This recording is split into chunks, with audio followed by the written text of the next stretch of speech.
நாளின் வழிபாட்டில் நிச்சயராக எங்கள் மத்தியிலே உடன் இருக்கிற விசுவாசத்தோடு நாங்கள் அமர்ந்திருக்கிற வேளையில் வாசித்த திருமுறை பகுதிகளில் நின்று விலகிக் கொள்ள காத்திருக்கிறோம். நீ பேசு, நாங்கள் கேட்கிறோம். ஆண்டவரே, இன்வென்மென்றுகிறோம் உணர்ந்திருக்கிறது. அவர்களே, உங்கள் அனைவருக்கும் ஆண்டவரே திருப்பெயராலே திருத்துவ திருநாள் வாழ்த்துக்களை தெரிவித்துக் கொள்வதிலே மகிழ்ச்சி அடைகிறேன். மூவரு கடவுள் என்கிற சிந்தனையை நாம் ஒவ்வொரு ஆண்டும் பெந்தகோஸ்தே திருநாளுக்கு பிறகு வருகிற ஞாயிற்றுக்கிழமையை திருத்துவ திருநாள் ஞாயிறாக நாம் கொண்டாடுகிறோம். இன்றைக்கு என்னுடைய திருச்சபை நமக்கு அனுபவித்த செம்பொருள் திருத்துவம் அன்பின் தெய்வீக கூட்டுறவு என்கிற சிந்தனை. கத்தோலிக்க பாரம்பரியத்தில் 3 மிஷனரி சங்கங்கள் இருக்கின்றன. ஒன்று பிரான்சிஸ்கன், 2வது டொமினிக்கன், 3வது ஜெஸ்யூட். இன்னும் நிறைய இருக்கின்றன. இந்த 3 பேரும் 3 சங்கத்தை சார்ந்தவர்களும் ஹோலி ஃபேமிலி என்று சொல்வார். இந்த ஹோலி ஃபேமிலியில இருக்கிறவங்க ஒவ்வொரு சங்கத்துக்கும் ஒவ்வொரு நோக்கம், லட்சியம், அவனுடைய கொள்கை எல்லாம் இருக்கின்றன. 3 பேரும் ஆண்டவர் இயேசுவின் பிறப்பு அடங்கிய அந்த மேஜர் சீன் அங்கே பார்ப்பதற்காக செல்லுகிறார்கள். கற்பனையாக இதை எழுதி வைத்திருக்கிறார்.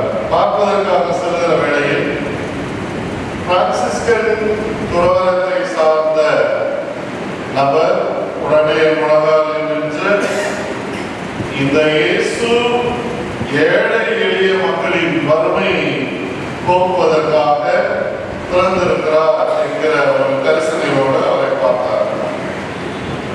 டொமினிக்கன் சங்கத்திலிருந்து வந்தவர்கள் holy family, Joseph, Mary and Jesus. இவன் கடவுளின் தூய குடும்பம் என்கிற பார்வையில் அவர் பார்த்தார். 3வதாக ஜெஸ்யூட் சங்கத்திலிருந்து சென்றவர் நேர ஜோசப் காதில் போய், உன் பையனை எப்போ ஸ்கூல்ல அட்மிஷன் பண்ண போறீங்க அப்படின்னு கேட்டாங்க. அதாவது ஜெஸ்யூட் தான் இன்னைக்கு நிறைய இடங்களில் கல்வியை கொடுத்து வருகிறது. அந்த வகையில இது ஒரு ரசிப்பதற்காக அந்த ஆக்கியோர் அதை எழுதி வைத்திருக்கிறார். நேரம் ஜோசப் காதில் போய், உன் பையனை எப்போ ஸ்கூல்ல அட்மிஷன் போட போறீங்க. அவரவர் பார்வையில அவர்கள் பார்க்கிற விதங்கள் இருந்தாலும் அவர்கள் பார்த்த ஒரு பார்வை ஹோலி ஃபேமிலி, ஜோசப், மேரி, ஜீசஸ், இந்த தூய குடும்பம். இதை இன்றைக்கு நாம் சிந்திக்கிற இந்த திருத்துவ கடவுள், தந்தையாம் கடவுள், குமாரனாம் கடவுள், தூய ஆவியாராம் கடவுள் என்ற சிந்தனையை நாம் சிந்தித்துதான் வருகிறோம். இதுல கிளமெண்ட் ஆஃப் அலெக்சாண்ட்ரியா அவர் ஒரு சிந்தனையை சொல்கிற போது, நாம் வாசித்த இந்த எபேசியர் 1ஆம் அதிகாரம் 3லிருந்து 14 வரை வாசித்தோமே, அதுல இருந்து அவர் ஒரு சிந்தனையை சொல்கிறார். இந்த holy family, father, son and holy spirit, இதற்கு அவர் சொல்லும்போது சோர்ஸ் ஆஃப் பிளெஸிங்ஸ், ஆசையின் வளம் என்று சொன்னால் இயேசு கிறிஸ்து தான். அதை பவுலடிகளாருடைய வார்த்தைகளிலிருந்து அவர் அங்கே எடுத்து பயன்படுத்துகிறார். எபேசியர் 1ஆம் அதிகாரம் 3வது வசனத்தில் இருப்பார்.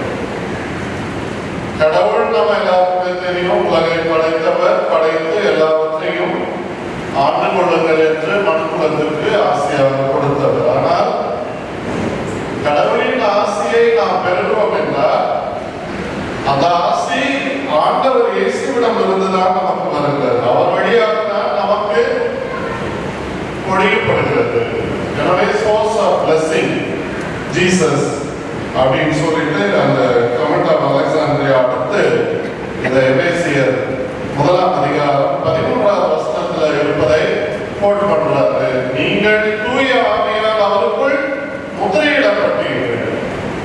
அப்படின்னா ஹோலி ஸ்பிரிட் வழியாக நான் சீல் பண்ணப்பட்டிருக்கோம். முத்திரை இல்லையா? எந்த ஒரு அலுவலகமும் மாலை நேரத்தில் கூட்டி விட்டு செல்லும்போது கூட்டுக்கு என்ன பண்ணுவாங்க? சீல் வச்சுட்டு தான் போவாங்க. திரும்ப காலையில் வந்து அவங்க திறக்கும் போது அந்த சீல் இருக்குதான் பார்ப்போம். எந்த ஒரு அலுவலக சார்ந்த அஞ்சலாக இருந்தாலும் அதற்கு ஒரு சிறப்பு முத்திரை திருமறைகளை நாம் பார்க்கிறோம். மொத்ததாயிடம் அந்த அரசன் சொல்வார், ஒரு முறை அரச முத்திரை போடப்பட்ட கடிதம் திரும்ப பெற இயலாது. அப்படின்னா அந்த முத்திரைக்கு எந்த அளவுக்கு ஆற்றல் இருக்கிறது. அப்ப நான் சொல்ற தூய ஆவியாரை நாம் முத்திரையாக பெற்றிருக்கிறோம் என்றால் ஒவ்வொரு நிலையிலும் இந்த முத்திரை என்பது சீல் என்பது ரொம்ப ரொம்ப முக்கியமான ஒன்றாக இந்த உலகத்துல பார்க்கப்படுகிறது. அதுக்கு அவர் சொல்றாரு, நமக்கு என்ன முத்திரையாக இருக்கிறது? ஹோலி ஸ்பிரிட்டினுடைய அடையாளமாக முத்திரையாக நீங்கள் தரித்துக் கொள்ளுங்கள் என்று அவர் ஆலோசனையாக சொல்கிறார். கிறிஸ்தவர்கள் என்பதற்கு கிறிஸ்துவின் அடையாளமாக மீன் அடையாளத்தை நீங்கள் முத்திரையாக தரித்துக் கொள்ளுங்கள். திருச்சபை என்பதன் அடையாளமாக கப்பல் அந்த முத்திரையை நீங்கள் தரித்துக் கொள்ளுங்கள் அவர் சொல்வதற்கு காரணம் இருக்கிறது. ஏனென்றால் 2ஆம் நூற்றாண்டு காலத்தில் கிளமெண்ட் ஆஃப் அலெக்சாண்ட்ரியா அவர் பாடுகிறார். அவர் இந்த முத்திரைகளை மறைமுகமாக சொல்வதற்கு காரணம் ரோமை பேரரசு காலத்தில் 4ஆம் நூற்றாண்டு வரை துன்புறுத்தல்களை மக்கள் அனுபவித்தார்கள். இந்த அடையாளங்கள், இந்த முத்திரைகள் தான் ஒருவரை ஒருவர் அடையாளப்படுத்திக் கொள்வதற்கு உதவியாக இருந்தது என்பதையும் அங்கே அவர் சொல்லுகிறார். ஏன்னா ஒருவரோடு ஒருவர் இணைந்து வாழ்வதற்கு துன்பங்களுக்கு மத்தியிலும் அந்த ஒற்றுமையை வலுப்படுத்துவதற்கு இந்த முத்திரைகள் அதிகமாக பயன்படுத்தப்பட்டன என்று நாம் பார்க்கிறோம். மூவரு கடவுள் தனித்துவம் வாய்ந்தது. தனித்தனி கடவுள்கள் அல்ல, தனித்தனி சிறப்பு அம்சங்களை கொண்ட கடவுளாக நாம் வழிபட்டு வருகிறோம். இந்த சிந்தனை ஒருவேளை திருமறையில வெளிப்படையாக திருத்துவம் என்று இல்லை என்றாலும் திருத்துவம் சார்ந்த கூறுபாடுகளை கண்டறிந்து நம்முடைய முற்பிதாக்கள் திருச்சபை தந்தையர்கள் இந்த சிந்தனை வழியாக நம்முடைய ஆன்மீகத்தை வலுப்படுத்துவதற்கான ஒரு அடையாளமாக இந்த திருத்துவத்தை நமக்கு கொடுத்திருக்கிறார்கள் என்று நாம் பார்க்கிறோம். ஆற்றல் வாய்ந்த பவர்ஃபுல் என்றால் ஒன்றுமில்லாத நிலையிலும் செயல்படக்கூடிய ஆற்றல் வாய்ந்த கடவுளை நாம் திருமறையில பார்க்கிறோம். உறவு கொண்டாடுகிற ஒரு சூழலை இந்த திருத்துவம் நமக்கு வலியுறுத்துகிறது. உறவை ஆழமாக வலியுறுத்துகின்ற சிந்தனை கொண்டது. ஒருவரோடு ஒருவர் இணைந்து வாழ்வதும், ஒருவருக்காக ஒருவர் அர்ப்பணித்து வாழ்வதும், ஒருவரை ஒருவர் தாங்குவதும், ஒருவரை ஒருவர் சார்ந்து வாழ்வதும், இதுதான் இந்த உறவின் அடையாளமாக திருத்துவம் நமக்கு சொல்லுகிறது. பிதாவாகிய கடவுள், குமாரனாகிய கடவுள், பரிசுத்த ஆவியாகிய கடவுள் என்று சொல்வது ஒருவருக்கு ஒருவர் இணக்கமாக இணைந்து இருந்து உறவை வலுப்படுத்தி அதன் வழியாக நம்முடைய வாழ்வை நாம் ஏற்கனவே பார்த்தவனமாக ஹோலி ஃபேமிலி. முதலாவது குடும்பங்கள் இந்த திருத்துவ கடவுளின் சாராம்சத்தை முழுமையாக பற்றி கொள்ளவும் அதனை நடைமுறைப்படுத்தவும் அழைக்கப்படுகிறோம்.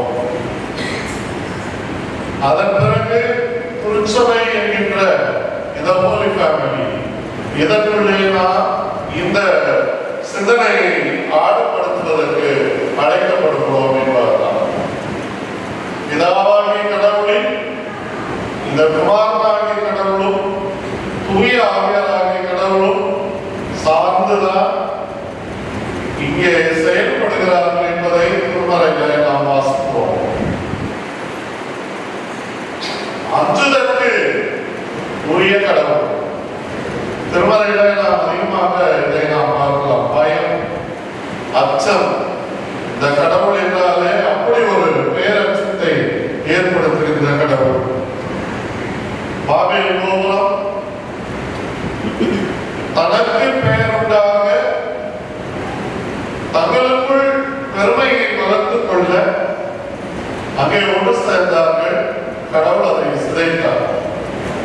அப்படியானால் தங்களை முன்னிறுத்தாமல் பிறருடைய நலனை கருத்திலே கொண்டு ஒட்டுமொத்த சமூக வளர்ச்சிக்காக பாடுபடுகிறவர்களுடைய அந்த செயல்பாடுகளை கடவுள் அங்கீகரிக்கிறார் என்பதால், எனவே இந்த திருத்துவ கடவுள் தனிப்பட்ட ஒரு கடவுளாக இல்லாமல்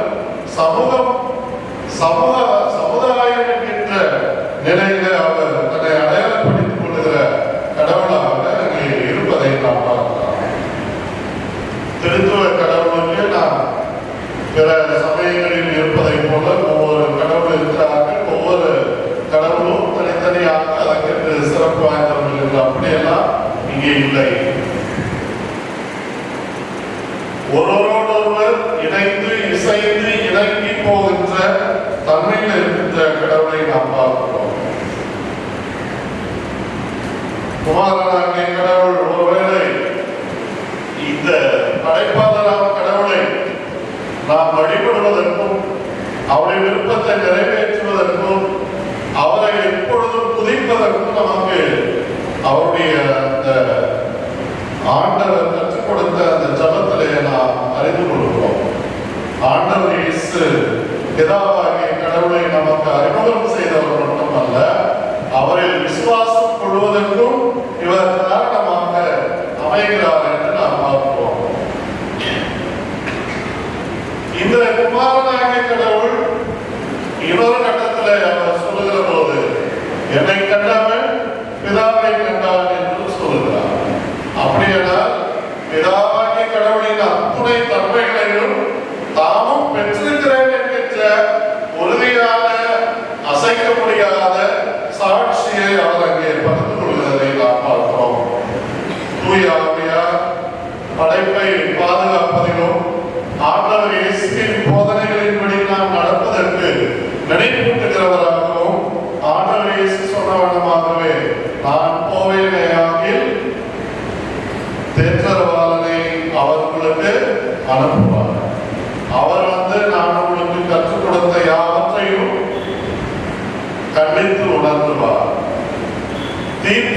நீதி தீர்ப்பின்படி உங்களை நடத்துவார் என்றெல்லாம் தூய ஆவியாரை குறித்து ஆண்டவர் இயேசுவே அங்கு சான்று பகிர்கிறதை நாம் பார்க்கிறோம். எனவேதான் இந்த தூய ஆவியார் நாம் பிதாவாகிய கடவுளிலும் குமாரனாகிய கடவுளிலும் இருந்து வந்த இந்த தூய ஆவியாரை குறித்து விசுவாச பிரமாணத்தில் விசுவாச பிரமாணத்தில் மிக விளக்கமாக நாம் பார்க்கிறோம். விசுவாச பிரமாணம் வந்ததை நோக்கமே திருத்துவ கடவுளின் கோட்பாடுகளை, அந்த உண்மையை, விசுவாசத்தை மக்கள் உறுதியாக வாழ்க்கையிலே பற்றிக்கொள்ள வேண்டும் என்பதற்காக தான் திருச்சபை தந்தையர்கள் அதை கொண்டு வந்தார்கள் என்று நாம் பார்க்கிறோம். பிதாவாகிய கடவுள் இந்த உலகையே அன்பு செய்கின்ற ஒரு ராஜ்யத்தை கட்டமைக்கின்றவராக இருக்கிறார் என்று நாம் திருமறையில் வாசிக்கிறோம்.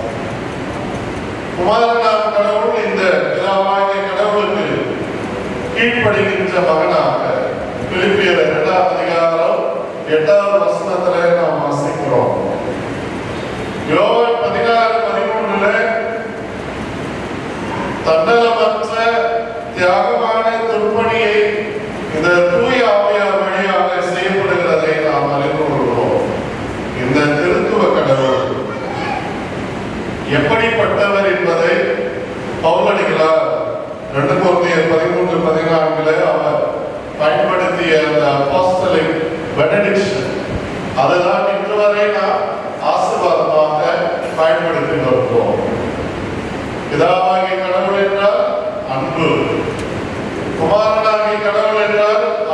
கிரேஸ், சிலுவை மரணத்தின் வழியாக நமக்கு அருளப்பட்ட அந்த கிரேஸ், தூய ஆவியார் கடவுள் என்றால் கூட்டொருமை, கூட்டு வாழ்வு, ஒருமைப்பாடு என்பதை இந்த ஆசீர்வாதத்தில் பவுலடிகளார் நமக்கு தெளிவாக வெளிப்படுத்தியிருக்கிறார்.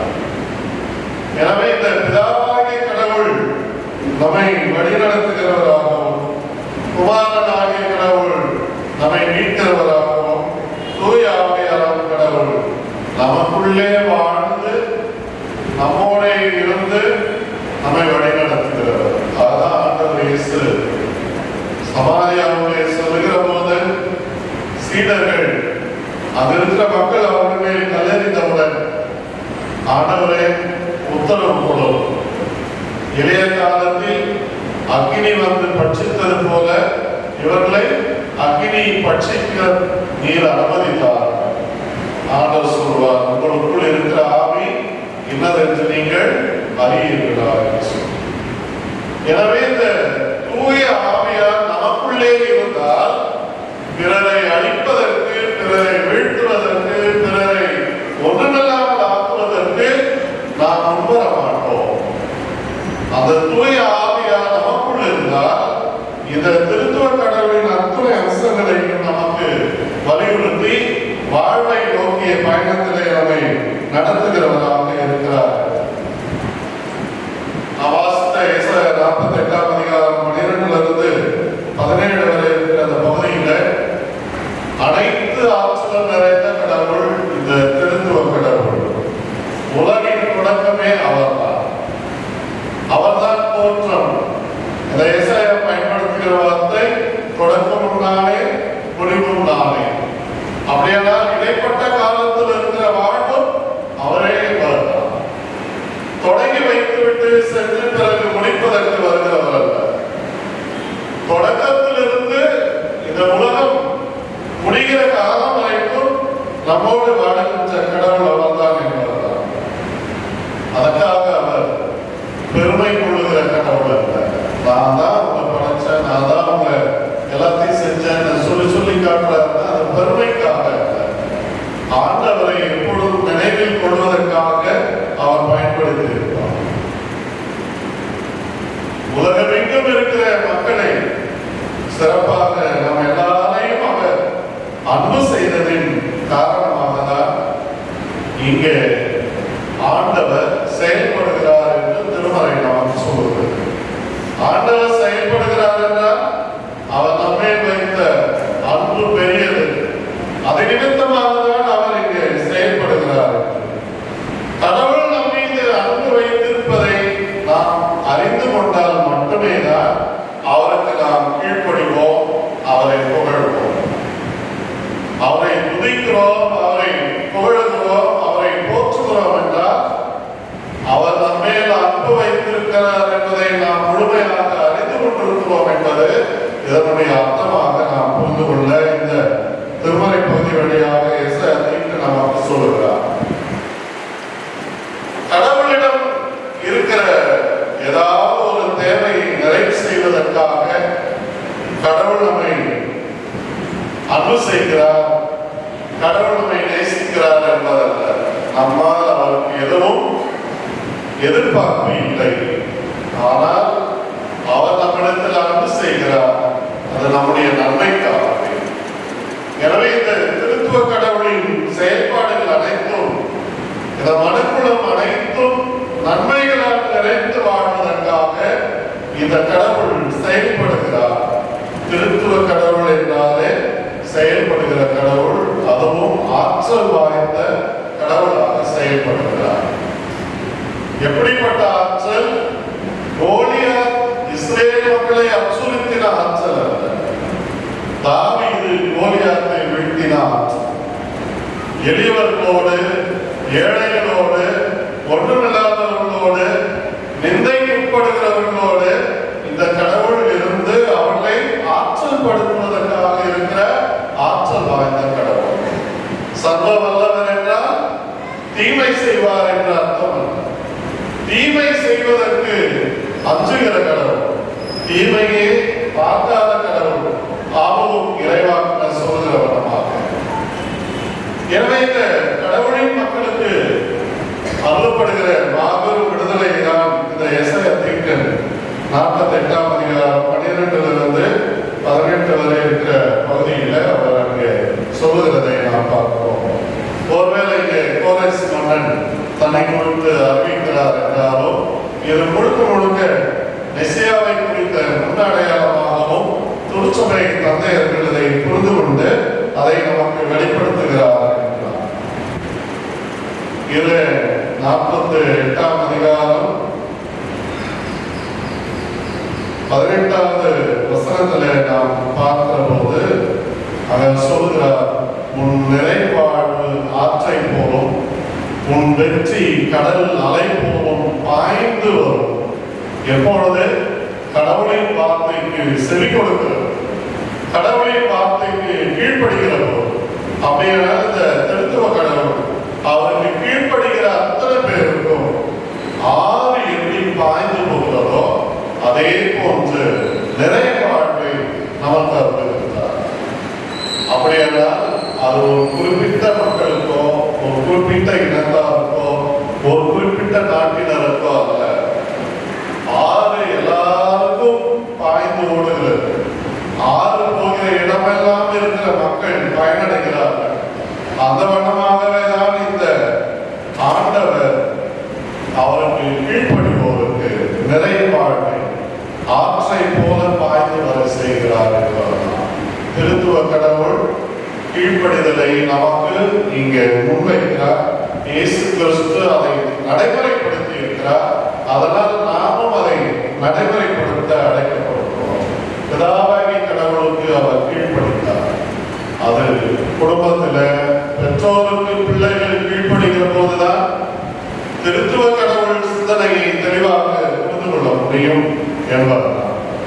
நீதி அடுத்தது 19வது வசனத்தில் வருகிற போது இந்த நீதி கடல் அலை போல என்று சொல்கிற போது உறுதியான முடிவில்லாத நம்பகமான ஒரு நீதியை நடைமுறைப்படுத்துகின்ற ஆண்டவரை இந்த திருமறை பகுதி நமக்கு சொல்லுகிறதாக நாம் பார்க்கிறோம். தலைமுறையினர் எண்ணிக்கையில் இல்லாமல் பெறுவார்கள்.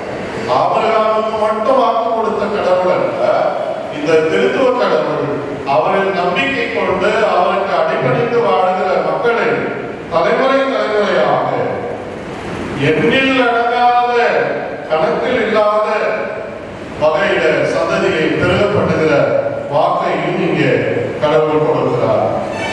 16வது வசனம் இந்த ஆண்டவர் இயேசுவின் மனமுறை ஏற்ற அந்த நிகழ்வை தெளிவாக முன்கூட்டியே எசையா நமக்கு சொல்லுகிறார். அவர் பேசுகிறார். என்ன பேசுகிறார்? என் தலைவராகிய ஆண்டவர் என்னையும் அவர் தம் ஆவியையும் அனுப்பியுள்ளார். கடவுள் மைந்தர் தூய ஆவியார் என்று இங்கு இருப்பதை திருச்சபை தந்தையர்கள் ஆழமாக நமக்கு சொல்லுகிறார்கள் என்பதுதான். Lord of God, Father. அதே நேரத்தில் ஆணை இடுகிறவர், கட்டளை இடுகிறவர், குமாரனையும் தூய ஆவியாரையும் நமக்காக அனுப்பியவர் என்பதை முன்கூட்டியே இறைவாக்குனர் வழியாக நாம் அறிந்திருக்கிறோம். தூய ஆவியார் சம அளவிலே தெய்வீக தன்மை வாழ்வு. பிதாவாகிய கடவுள் குமாரனாகிய கடவுளுக்கு என்ன ஆற்றல் இருக்கிறதோ அதையே அவர் பெற்றிருக்கிறார் என்றும், இந்த தூய ஆவியார் தான் கடவுளின் அத்துணை அம்சங்களையும் வெளிப்படுத்துகிறார் என்பதையும் இதில் அறிந்து கொள்கிறோம். மெஸ்ஸியா இதற்காக தான் என்னை அனுப்பியுள்ளார் என்று லூக்கா 4ஆம் அதிகாரத்தில் எசையா 31ஆம் அதிகாரத்தினுடைய நிறைவேற்றத்தை அங்கே அவர் சொல்லுகிறதிலே நாம் அறிந்து கொள்கிறோம். என்னை அனுப்பியுள்ளார். அவர் சொல்லுகிற வார்த்தையிலே இருக்கிறது. கர்த்தருடைய ஆவியானவர் என்மேல் இருக்கிறார். பேசுகிறவர் குமாரனாகிய கடவுள். என்னை அனுப்பியுள்ளார் என்று பிதாவாகிய கடவுளையும் அங்கே சொல்லுகிறதை நாம் பார்க்கிறோம். வேல்யூஸ் இந்த ட்ரினிட்டி கடவுளினுடைய அந்த மதிப்பீடுகளை நாம் நம்முடைய வாழ்க்கையில நடைமுறைப்படுத்த ஆண்டவர் நமக்கு வாய்ப்புகளை கொடுக்கிறார் என்பதுதான். வாஸ்த யோவான் 3ஆம் அதிகாரம், நாம் அனைவரும் அந்த பகுதியை அதிகமாக வாசித்து அறிந்திருக்கிற பகுதிதான். எங்கும் நிறைந்திருக்கின்ற கடவுள், அனைத்து ஆற்றலும் பொருந்திய கடவுளை நாம் அங்கே பார்த்தோம். இங்கே எங்கும் நிறைந்திருக்கிற கடவுள் அவர் சொல்லுகிறார். எசேக்கியேல் இறைவாக்கினர் சொல்கிற போது 4 திசைகளில் இருந்தும் காற்றே வா. இந்த பள்ளத்தாக்கில் இருக்கிற எலும்புகளுக்குள்ளே புகுந்து உயிர் மூச்சை தா என்று அங்கே இறைவாக்கு என்று சொல்கிறார். காற்று கீழ்ப்படுகிறது, எங்கிருந்து வருகிறது என்றெல்லாம் தெரியாது. ஆனால் பள்ளத்தாக்கில் இருந்த எலும்புகள் உயிரடைகின்றன. இங்கே ஆண்டவர் இயேசு நிகதேமுவுக்கு மறுபிறப்பு அடைகிறார். மறுபிறப்பும் உயிர் பெறுதலும் ஒன்றுதான். இந்த உயிர் பெறுகிற அனுபவத்திற்கு அவர் சொல்லுகிறார், காற்று எங்கிருந்து வருகிறது, எங்கே போகிறது என்று யாரும் அறியார்கள். அவனமாகவே ஆவியினால் பிறந்தவர்களும் இருப்பார்கள். அப்படின்னா தம்பட்டம் அடிக்காமல் வாழ்வார், விளம்பரம் படுத்திக் கொள்ளாமல் வாழ்வார், அமைதியாக இருப்பார். இவர்களுடைய செயல்பாடுகள் அவர்களாக சொன்னால் ஒழிய யாருக்குமே தெரியாது. ஒரு சிலரை குறித்து இவங்க என்ன செஞ்சாங்க, அவங்க என்ன செஞ்சாங்க, இவங்க என்ன செஞ்சாங்க, நம்ம பேசுவோம்ல, அவங்க கிட்ட போய் நம்ம இருந்து பேசினாதான் தெரியும் செஞ்சாங்களா இல்லையா. நமக்கு விளம்பரப்படுத்துகிறவர்களை தான் அதிகமாக தெரியும். விளம்பரம் இல்லாமல் செய்கிறவர்களை பற்றி நாம் அறிந்து கொள்ள முயற்சிப்பது இல்லை. யாரையும் நாம் தவறாக மதிப்பிட முடியாது.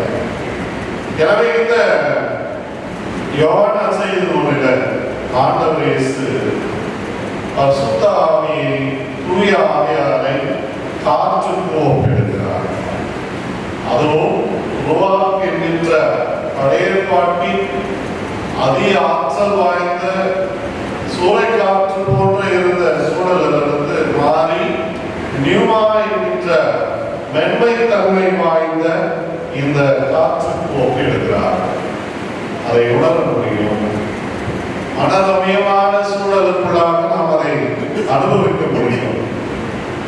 காற்றை நாம் கட்டுப்படுத்த முடியாது, முன்கூட்டியே அதை அறியவும் முடியாது. ராஜஸ்தான் பகுதிகளில் புழுதி புயல் உருவாகி நிறைய பாதிப்புகள். அந்த மாதிரி காற்றின் வேகம், காற்றின் முறை, இதெல்லாம் நாம் பார்த்தோம்னால் அது எப்போது இங்கே வருகிறது என்று தெரியாது. அந்த வண்ணமாக கடவுளின் ஆவியாரை பெற்றவர்களும் அப்படிதான் இருப்பார்கள் என்று ஆண்டவர் இங்கே சொல்கிறார். மறுபிறப்பின் ஆன்மீகத்தை நிக்கதேமு புரிந்து கொள்வதற்கு போராடுகிறார். ஆண்டவர் இயேசுவின் விளக்கம் அவருக்கு சரியான புரிதலை கொடுத்திருக்கிறது என்பதை நாம் இந்த திருமறை பகுதியை வாசிக்க அறிந்திருக்கிறோம் என்பதுதான். கடவுளின் அசாத்தியமான செயல், ஆச்சரியமான செயல். நம்முடைய பங்கு என்ன? இந்த தூய ஆவியாரை, அதனுடைய பாதிப்பை புரிந்து கொள்ள முடியும். தூய ஆவியார் அருளுகிற பலனை நாம் அனுபவிக்கும். அதற்கு ஒரே வழி ஆவியின் கனியோ என்று சொல்கிற அப்போஸ்தலர் பவுல் சொன்ன அந்த பண்புகளை நாம் நம்முடைய வாழ்க்கையில நிறைவேற்றுகிற போது நம்மை வாழ்வு மாற்றுருவாக்கம் நிறைந்த ஆற்றலை பெறுகிற தூய ஆவியாரில் நிறைந்த வாழ்வாக இருக்கும் என்பதில் சந்தேகமே இல்லை. 14-15 வசனங்களில ஆண்டவர் இயேசு கிறிஸ்து மிக அழகாக இதை வளர்ந்த பயணத்தில் இஸ்ரேல் மக்கள் சந்தித்த அனுபவத்தையும் இங்கே ஆண்டவர் இயேசுவோடு பொருத்தி அதை புரிந்து கொள்வதற்கு ஆண்டவர் இங்கே விளக்குகிறதை நாம் பார்க்கிறோம். சிலுவை பாடும் இந்த வெண்கல சர்ப்பம் ஒன்றாக ஒப்பிட்டு ஆண்டவர் இயேசு இங்கே செய்தியை சொல்கிறார். என்னாகும் 21ஆம் அதிகாரத்தில் வருகிற இந்த வெண்கல பாம்பு உயர்த்தி பிடிக்கப்பட்ட அந்த பாம்பை பார்த்தவர்கள் உயிர் பெற்றார்கள். இதை பார்த்து நான் வரும்போது இதை பார்த்தா உயிர் படைச்சுவாங்க அப்படி நினைச்சவங்கலாம் உயிர் படைக்கிறார். சிலுவையை நோக்கி பார்த்தவர்கள் பிழைப்பார்கள், சிலுவையை ஏளனம் செய்கிறவர்கள் வீழ்வார்கள் என்பதை ஆண்டவர் இயேசு இங்கே நினைப்பூட்டுகிறார். நம்பிக்கையோடு பார்க்கிறப்பா இஸ்ரேல் மக்கள் நம்பிக்கையோடு அந்த சர்ப்பத்தை பாம்பை பார்த்தார்கள், உயிர் பெற்றார்கள். இந்த மீட்பு சிலுவையின் வழியாக தான் வருகிறது என்கிற நம்பிக்கை நமக்கு தேவை என்கிற அழைப்புகளை ஆண்டவர் நமக்கு இங்கே முன்வைக்கின்றார். இது ஆன்மீகம் சார்ந்த பலவீனத்தை, ஆன்மீகம் சார்ந்த குறைபாடுகளை களைவதற்கு இந்த சிலுவை வழியாக ஆண்டவர் இயேசு நமக்கு தீர்வை கொடுக்கிறார் என்கிற புரிதலை இந்த 14-15 வசனங்களிலே பார்க்கிறோம். 16வது வசனம் எல்லாரும் அறிந்த வசனம். கடவுள் நம்முடைய ஒரே பேரான குமாரனை விசுவாசிக்கிறவன் என்று நாம் வாசிக்கிறோம். அதை இருவிகுதி போட்டு நாம் படித்தால் நல்லது. அப்படி இல்லைன்னா விசுவாசிக்கிறவன் இல்லைன்னா விசுவாசிக்கிறவன் அப்படின்னு 2 முறை படிக்கணும். திருமறையின் கடவுள் ஆராதிக்கிறதுக்கு சார்ந்து போகிற கடவுள் அல்ல. ஒரு சமூகம் சம அளவில் வளர வேண்டும், சம அளவில் வாழ்வை பெற வேண்டும் என்று விரும்புகிற கடவுள். எனவே அவருடைய உண்மை செய்தியை புரிந்து கொள்கிற வசனத்திலும் நாம் தெளிவாக இருக்க அழைக்கப்படுகிறோம். என்ன சொல்ல வருகிறார்? கடவுளின் அன்பு இஸ்ரேல் மக்களுக்கு மட்டுமே சொந்தமானது என்று இருந்த நிலை மாறி இப்பொழுது இந்த கடவுளின் அன்பு உலகெங்கும் இருக்கிற மக்களுக்கு பகிர்ந்தளிக்கப்படுகிறது. அந்த அன்பை எப்படி வெளிப்படுத்துகிறார்? 4ஆம் அதிகாரம் 9வது வசனத்திலும் இந்த வாக்கியத்தினுடைய விளக்கத்தை நாம் அங்கே பார்க்கலாம். ஒரு குறிப்பிட்ட சமயம், ஒரு குறிப்பிட்ட நாடு, ஒரு குறிப்பிட்ட இனம், ஒரு குறிப்பிட்ட மக்கள் என்று இல்லாமல் எல்லா மக்களும் வாழ்வை பெற வேண்டும். அதற்காக தான் கடவுள் தன்னுடைய அன்பை கொடுக்கிறார். நாம் பொழிகிற அன்பு ஒரு சிலர் வாழ வேண்டும், நாம் பகிர்ந்தளிக்கிற அன்பு ஒரு சிலர் மட்டுமே நன்றாக இருக்க வேண்டும். அதான் அவர் சொல்றாரு, உங்களை நேசிக்கிறவங்களே நீங்க நேசிக்கிறதுனால ஒரு யூஸ் கிடையாது. அவர் சொல்றதை நம்ம ஃபாலோ பண்ற மாதிரி நடிக்கணும், ஃபாலோ பண்ற மாதிரி வாழணும். நடிக்கிறதுக்கு ஆண்டவர் நம்ம அழைக்கிறது. உங்களை நேசிப்பவர்களே நீங்கள் நேசிப்பது என்பது மனிதனுடைய சுபாவம் என்று நாமே முடிவு செய்ய வேண்டாம். திருத்துவ கடவுளை வழிபடுகிறோம். இந்த கடவுள் எல்லை கடந்து அன்பு செய்தார். அதன் விளைவாக இறையருள் பொழிந்தது. சிலுவை மரணத்தின் வழியாக எல்லோருக்கும் மீட்பு கிடைத்தது. மீட்புக்கு பிறகு தூய ஆவியார் வழியாக இன்றும் அவருடைய வழியில நடத்தப்படுகிறோம். கடவுள் நம்மை விட்டு விடுகிற கடவுள் அல்ல, நம்மளை அப்படியே கண்ட்ரோல்ல வச்சிருக்கிறார் அப்படின்றத விட நம்ம கூடவே இருந்து நம்முடைய பாதுகாப்போடு பராமரிப்போடு நல்ல வழியில நம்மை நடத்துவதில் கரிசனை கொண்டிருக்கிற திருத்துவ கடவுளாக அவர் இருக்கிறார் என்பதுதான். கடவுளின் அன்பை இந்த மீட்பு செயலில் தான் நாம் புரிந்து கொள்ள முடியும். நாம் அன்பு கொள்கிறோம், பிறரிடத்தில் அன்பு வைக்கிறோம் என்றால் அவருடைய வாழ்வை மீட்டெடுப்பதற்கான செயலை நாம் என்ன செய்யணும்? மேலோட்டமான அன்பு கடவுள் சொல்லவில்லை. The measure of God's love is matched only by the cost of redemption. ஒட்டுமொத்த தியாகமும் பிதாவாகிய கடவுள் நம்முடைய ஒரே மகனை இந்த உலகுக்கு அனுப்பினார். அதை நாம் நினைக்க வேண்டும். ஒட்டுமொத்த உலகமும் மீட்படைவதற்காக இந்த ஆண்டவர் இயேசு சிலுவையில பலியானார், அதையும் நாம் நினைக்க வேண்டும். ஒட்டுமொத்த உலகமும் இந்த இயேசுவுக்கு சார்ந்து பகர வேண்டும். அப்போஸ்தலர் 1:8 சொன்னவனமாக தூய ஆவி உங்களிடத்தில் வரும்போது பலன் அடைந்து. எதுக்காக? பரிசுத்த ஆவி எதுக்காக? எனக்கு பரிசுத்த ஆவி வந்துச்சு, ஒவ்வொரு கை தட்டி யாருமே புரியாத பாஷை பேசி இந்த சமூகத்துக்குள்ள பிரித்து கொண்டு நான் ஒரு பக்திமா நீங்கள்லாம் தீயவர்கள் என்று சொல்வதற்காக இல்லை. அதுக்காக தான் ஹோலி ஸ்பிரிட் நமக்கு கொடுக்கப்படுகிறது. சாட்சியுள்ள வாழ்வு வாழ்வதற்காக தான் தூய ஆவியால் அருளப்படுகிறாரே தவிர ஒவ்வொரு மனிதனும் தன்னை பெருமைப்படுத்திக் கொள்ள, பரிசுத்த ஆவியார் கூட இருக்கிறார் சொல்லி விளம்பரப்படுத்திக் கொள்ள, அதை கொண்டு வியாபாரம் செய்ய, அதை கொண்டு வளமாக செழித்து வளர்வதற்காக பரிசுத்த ஆவி அருளப்படுவதில்லை.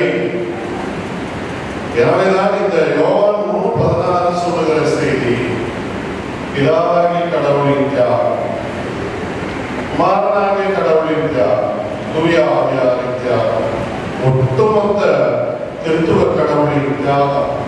இந்த தியாகமே உருவான கடவுளை வழிபடுகிறதா? நம்மை தியாகம் செய்ய அழைக்கப்பட்டுள்ளோம். நம்முடைய நற்பண்புகளாலே கடவுள் நமக்கு